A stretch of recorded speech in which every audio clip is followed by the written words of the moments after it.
Olá, eu sou Lucas Ambon e você está na websérie Repensando a Segurança do Paciente, que está sendo promovida pelo Instituto Brasileiro para a Segurança do Paciente, onde eu sou diretor científico. Bom, essa websérie, se você está nos acompanhando, você sabe que ela é uma grande reflexão a respeito dos recentes dados sobre segurança do paciente, que são bastante preocupantes, principalmente levando o recente estudo feito pela Harvard, que mostra que 1 a cada 4 pacientes hospitalizados sofre um ou mais eventos adversos durante a hospitalização, algo muito preocupante, dado que a gente investiu aí nas últimas décadas muito na segurança do paciente, mas esse número serve para a gente ficar alerta de que o que fizemos ainda não é suficiente, mas ao mesmo tempo nos cria uma oportunidade de pensar o que devemos fazer daqui em diante. E para pautar essa nossa discussão, eu estou trazendo aqui uma grande entrevista feita com uma série de líderes nos Estados Unidos a respeito do assunto. E no episódio de hoje, nós vamos ver a opinião do Arjun Venkatesh. Da onde que é o Arjun Venkatesh? Ele é o diretor de medicina de emergência na Universidade de Yale, lá nos Estados Unidos, e ele é o líder da instituição da parte de qualidade e valor, valor em saúde, algo tão moderno. Ele é a liderança ele é o dono da cadeira lá na Yale University. E o que o Arjun pensa a respeito desses recentes dados sobre a segurança do paciente? Para ele, notem que é uma posição bastante reflexiva de cara. Ele coloca que é uma oportunidade da gente ser curioso, não crítico. Acho que o que ele quer dizer com isso, Da gente não olhar isso e falar assim, poxa, tá horrível, não fizemos nada, tá uma porcaria. E talvez ter a curiosidade de entender assim, poxa, mas por que os números são tão chamativos? Se a gente trabalha com isso há pelo menos 2 décadas no mundo, por que a gente continua tendo dados tão preocupantes, tão, assim, que nos deixam numa posição até amedrontada a respeito da questão da segurança do paciente? Mas acho que trazer essa lógica de ser curioso é um aspecto mais positivo, é tentar enxergar oportunidades. E olha, vamos ver um pouco mais do que ele comenta, Os danos adquiridos no hospital, vulgos eventos adversos, agora são frequentemente mais ocultos e crescem insidiosamente como consequências não intencionais de novas tecnologias ou da estrutura do nosso sistema de saúde. O que eu acho que ele quer dizer com isso? É importante a gente ter isso no radar. Tem muita coisa que a gente não consegue prever na hora que a gente muda processo, incorpora a tecnologia, incorpora um novo prontuário eletrônico, incorpora uma nova funcionalidade, incorpora um novo dispositivo, um novo software, uma nova bomba de infusão.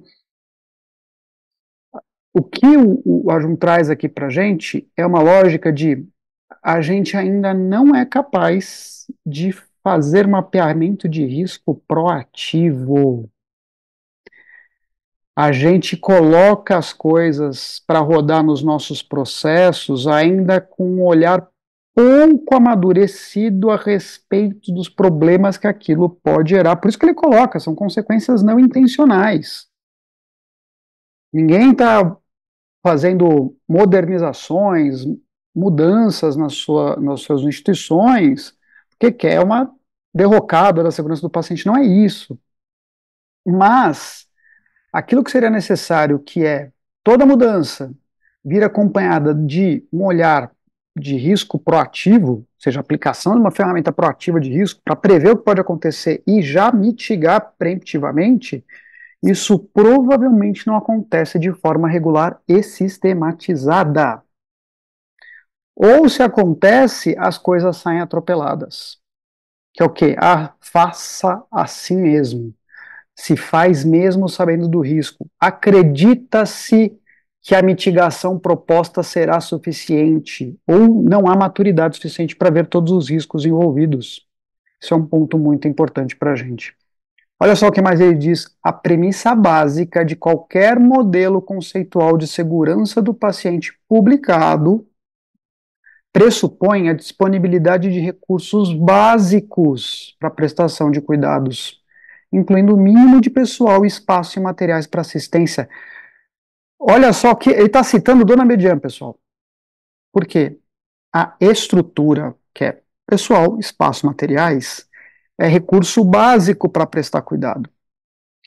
Então, se eventualmente nós estamos mexendo na estrutura das nossas organizações, sem parar para pensar nas consequências não intencionais disso, provavelmente a gente está prejudicando a segurança do paciente, porque, então, resgatando aqui o Dona Bedian, o resultado que eu produzo é uma consequência dos processos que eu executo, e esses processos que eu executo são uma consequência da estrutura que eu proporciono.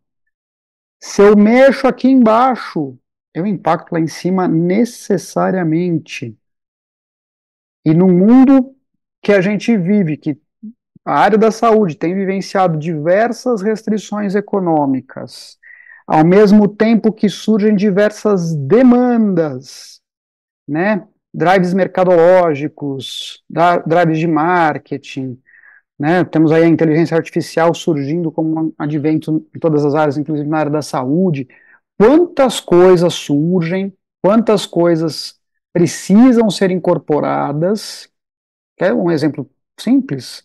Se você já participou de uma virada de prontuário eletrônico num hospital, você provavelmente entende o que eu quero dizer quando se fala sobre problemas e riscos não mapeados ou até mapeados, mas que na hora não conseguem ser mitigados.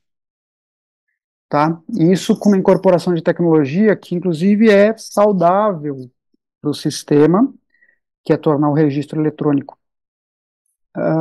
Mas vejam, aqui talvez os dois pontos importantes que ele traz, além, claro, dessa lógica mais positiva de, antes da gente jogar pedra em todo mundo, vamos tentar entender o que está acontecendo, e esse é o papel dessa websérie, é nos trazer a reflexão, é a gente literalmente parar para respirar, assim, é tomar um café e entender assim, opa, é a hora do nosso debriefing de 2 décadas, né? Essas 2 décadas, o que sobrou.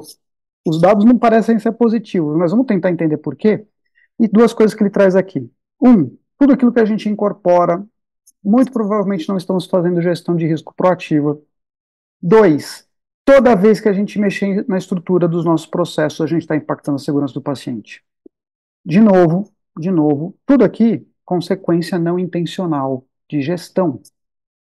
E notem, muitas dessas coisas aqui saem da caneta dos postos de liderança mais alto, mas podem sair de processos de decisão de lideranças intermediárias. Todo mundo precisa estar muito atento às tomadas de decisão daquilo que a gente incorpora e daquilo que a gente mexe. Mexer na estrutura de pessoas, por mais que pareça que vai dar tudo certo. Por quê? Porque a legislação permite que eu tenha esse número de pessoas. A questão não é a legislação é sempre um ponto de partida, ali é o mínimo necessário. A legislação, a ideia da legislação, gente, e aí estou falando aqui de pessoas, RDCs, ou qualquer coisa que valha, sempre vai partir do pressuposto que aquilo ali é assim, é o mínimo para você existir. Você não ser ilegal na sua prática, na sua organização, é o mínimo, mas provavelmente não é todo necessário. Então, esse é o primeiro ponto. Por quê? Porque as realidades são distintas, os momentos são distintos, as complexidades são distintas, os cenários são distintos e a particularização é absolutamente pertinente. Então, esse olhar não pode fugir à regra.